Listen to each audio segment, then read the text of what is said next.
What's up guys? Good morning. So today is Thursday. So meron pa tayong one day para mag-trade sa Forex. And then Saturday, Sunday sa BTC lang tayo. So mayroon akong sinusunod na na strategy talaga na balita guys ito real experience ko to. Close natin yung ating window kasi andito ko ngayon sa labas sa parking area, naghihintay dun sa matanda kasi may binisita dito sa hospital. So quick lang sa akin habang naghihintay. Hindi natin alam kung ilang oras ako maghihintay. So yung mga sasabihin ko, real experience ko to, which is mahirap talaga. Parang sorry guys. So sa trading journey ko guys, masasabi ko siya na mahirap. But yung hirap na pinagdadaanan ko is sa sarili ko lang. Hindi siya yung hirap na may kailangan kang i-blame. Hindi siya yung hirap na you're pointing someone or others na hindi ka nagiging profitable o hindi ka kumikita. So yung hirap na yon, lang yun nasa sarili mo lang. So yung hirap na pinagdadaanan ko is sarili ko lang yung ang makakasolusyon o sariling tawag dito, sariling sikap kung paano ko siya mo overcome. And the good thing is yung trabaho ko guys, okay, ito yung maganda kasi if nakita mo yung potential ng forex trading or ng trading at gusto mo siyang pasukin, I suggest na take it seriously. Kasi pag hindi mo siya sineryoso at hindi mo nakikita talaga yung kayang ibigay sa iyo, yung magiging outcome ng sacrifice mo is mas stuck ka sa trabaho. Kasi ito yan marami akong napanood na sa YouTube na habang nagtatrabaho sila, ang ginagawa nila, they are learning. Okay? So nagsi-self-study sila through videos, through self-study. Tapos meron yung iba nagkukuha ng mga free course ng forex trading kasi marami na talaga marami ng resources na pwede mong gamitin or puntahan para mapag-aralan mo yung forex trading. But for me, pinakamagandang is yung pinakamagandang simula is ikaw talaga yung nagsikap, yung habang nagtatrabaho ka, kagaya ko. I am now currently working as an OFW dito sa UAE. Okay? So meron akong enough na pwedeng i-fund. Okay? But hindi ko fina-fund talaga ng kasi kumukuha lang ko ng tingi sa salary ko para ito na yung i-practice ko ngayon sa live. Kasi marami ng time na nag-demo ako. But the difference of using demo sa real account kasi guys, yung emotion mo sa demo account is valid siya, but at the back of your mind, may ka okay lang kasi demo lang. Pwede ka uli mag add ng fund sa demo, which is parang may pullback ka dun kumbaga okay lang, hindi pa naman ako wala pa naman, hindi pa naman totoong pera. But if If you do it consistently naman na may pinag-aaralan ka lang strategy, kasi iba yung iba yung real kumbaga real time na chart sa sa demo, which is na ayun siya pero may delay. So ngayon, even sa other apps may delay talaga. So ngayon, nung mag-jump in ako, experience ko to, mag-jump in ako sa real account, kahit alam ko na, kahit meron akong practice na strategy, pag nilalala ko doon, hindi pa rin hindi siya nagmamatch. So meron pa rin matitrigger pa rin yung emotion mo tsaka yung psychology mo. So if you treat a demo as a real account, so kailangan mo talagang hindi isipin na real account yun. So medyo mahihirapan ka doon. So ngayon ang ginawa ko ngayon guys, nagla-live demo ako at doon ko pinapractice yung strategy na ngayon, which is talagang ma-maximize mo or mapapractice mo yung risk management.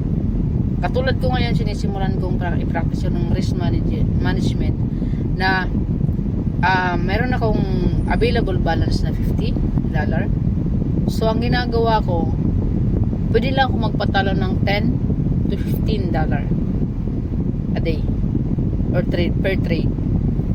So ang lot size ko lang dyan is 0.01. Yun lang.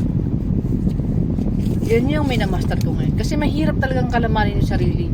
Every time, kagabi nagmuni-muni ako na parang hanggang ganun na lang ba na pagka na stop out ako, pagka nasunog yung account ko, kaysa may trabaho ako, pwede lang uli ako magkuha. Mali yung mindset na ganun. Hindi. So ang ginagawa ko, ina-avoid ko siya ngayon na kung ano lang yung dapat ipatalo sa isang araw, okay, yun lang yung ipapatalo ko. Hindi ko na talaga, kagabi ay tempted to trade, but talagang tiniis ko na hindi na mag-entry kasi kumita na ako ng ng $3 ata yun. So hindi ng $10 pala. So ngayon yung pagpo-practice ng strategy guys, you don't need to sit an hour or the whole day sa chart, kasi pwede mo siyang i-practice na may session ka lang na pwedeng pag-aralan, may oras. So ako pinag-aaralan ko yung London at saka yung New York kasi parang yun lang yung tugma sa oras ko. And ngayon walang pasok yung mga bata, so walang maga na lumalabas. So meron akong oras na mag ngayon sa chart. Around, gumigising ako ng mga 6, depende pag anong oras ako magising. Pag magising na ako, yun nag-workout ako ng konti, tapos yun na, nagpe-prepare na ako ng sarili ko kasi anytime pwede ako tawagin. So wala ako talagang proper time na pwede kong masabi na ito yung oras ko para hindi. So ang ginagawa ko ngayon, nag-a-analyze ako, and kung ano yung analyzation ko, nagpa-plot na lang ako ng buy limit or sell limit o buy stop, ganon. And hinahayaan ko na. Kung matrigger siya o hindi matrigger, okay lang. Kasi mapapractice mo na yun doon. At makikita mo na kung anong oras na trigger, kung hindi na trigger, ganon. So mahirap sa simula at mahirap kalabanin yung sarili mo kung may nakagawian ka. So ang ginagawa ko talaga guys, nagiging habit ko simula nung makilala ko yung trading. Siya, everyday. Even nagde-demo pa ako, everyday nagbubukas talaga ako ng chart, nagde-trade ako. So naging habit ko na siya, kasama na sa lifestyle ko simula 2019 or 18. I think 18. No. 2018, but 19 nata nag-start ako na mag-demo, mag-real account. Nag-real account na ako noon, mga pa lang, 1 month before pa lang na ako. So nagbo-buy and sell lang ako sa MT4, MT5. Tapos nagbukas na ako ng broker. Pinakaunang broker ko na binuksan is XM. And then sa XM, how many times akong nasunog until na sabi ko, siguro scam tong broker na to. So ginanose ko lahat ng ako, nakailang account ako dyan. And then, ano siya, nagpapalit-palit ako ng broker. So, hindi problema yung broker. Ang problema ko, sarili ko. So, that time guys, I realized na stop na sa isang broker, no. Itong gamit ko ngayon na parang hindi na kailangan. Kasi hindi pa naman ako as in nagiging profitable sa isang broker. So, ayun guys, ngayong araw nag-set lang ako ng trade ko na ang loss ko is sumobra ako ng loss ko ngayon. Pero nakaset ako sa isang trade na 20 something. Okay? Yung available balance ko is 60. So dapat mga 10 to 15 lang, 'di ba? But I calculated it na ganun yung kasi nandun yung sa setup ko eh. So yun yung sinunod ko. And currently tawag dito, currently meron tayong trade lang sa gold. Ito makikita nyo, trade ko yan sa gold. Kung makikita nyo guys, yan yung wallet icon na yan or ATM icon, ibig sabihin yan is ginagamit ko is live account, totoong pera, hindi demo. So makikita nyo rin dito sa deposit, meron dyan deposit, ayan, makikita nyo. Wala pala, nasa history pala. So ngayon, yung deposit ngayon wala guys, kasi nga naka-deposit na ako. Lumalabas lang yun pagka first time mo na deposit, pagkatapos lumalabas yan sa account. But makikita mo, ang tatandaan nyo sa balance, ito sa na to, na mayroon siyang wallet or ATM icon. Ito siya. So ang equity ko is 60, makikita nyo dyan. So ito yung entry ko, gold lang, isa lang. Ang talo ko dyan if ever is 8, and ang panalo ko dyan is 18. So naka 1:2 ratio lang siya. Pwede rin 1:1, but I prefer na 1:2 pinapractice ko. Depende rin yun pagka once na nakita ko sa market na halimbawa pa pullback na siya, pagka may profit na nagtitrailing stop ako. So at least kung mag pullback siya, hindi ka natalo, may profit ka na. So ayun guys, sana kung napapanood mo yung video ko, kung may plano kang mag trading, ask yourself, ready ka ba na pagdaanan yung mga sacrifices na gagawin mo, na changes na gagawin mo sa sarili mo, and not to point fingers into others na ay eto kasi kasalanan nito, ganito ganyan. No, dapat ikaw talaga yung magiging accountable sa decision mo, walang iba. So dito ang hindi lang matututunan mo yung yung sa mindset mo, yung personal growth, nandyan din changing mindset, especially in psychology. And then matututunan mo rin mag budget, kasi yung alam mo yan, risk management ang pinaka-importante. Risk management, psychology, emotion, discipline, tapos consistency. So yun yung 6 na pinaka dapat pag natin ma-balance natin or ma-overcome.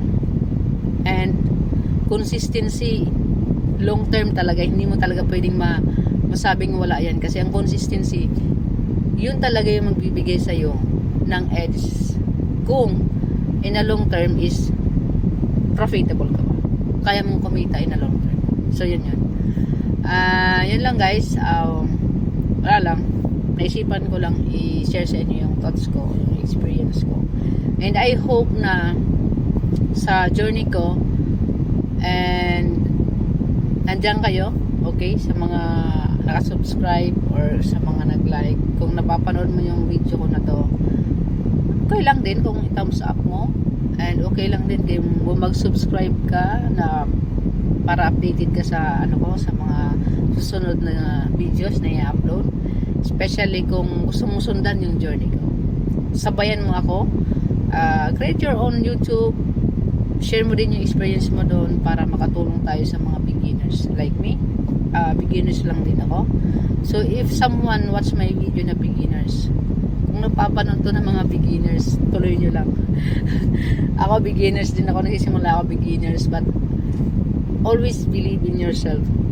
Walang ibang kumbaga parang backup na lang yung mayroong tao na susuporta, maniniwala sa ginagawa mo. But ang pinaka main dyan is kailangan nating paniwalaan yung sarili natin, yung ginagawa natin.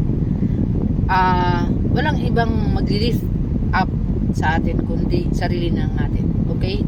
The other people or the other person around us is just a support, and sobrang thankful ka na pag meron ng support na nangyayari. So ayun lang guys, I hope you have a good day and continue striving. Kung ano man yung napipisil mo na parang gumagana sa'yo, gawin mo. Huwag mong titigilan. Kasi giving up is not an option. Kasi kung mag-give up ka, life must go on. Okay? So hindi option yung giving up.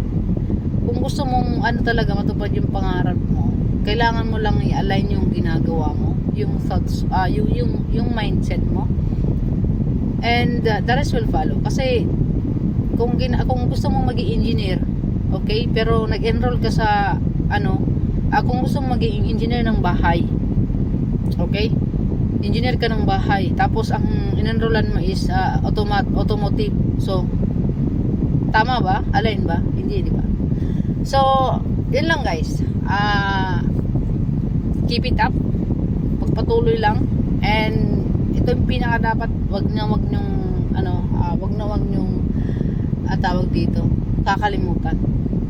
Please don't ever forget to have faith and to give thanks sa taas, okay, sa creator natin, kasi siya yung kumbaga backup palagi natin.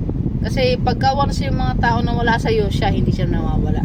So have faith, believe in yourself, and keep it going. So yun lang guys, have a great day, enjoy the moment of life on earth. Ito lang yung panahon na ma-enjoy natin yung buhay na binigay sa atin ng creator natin. So have a good day, God bless.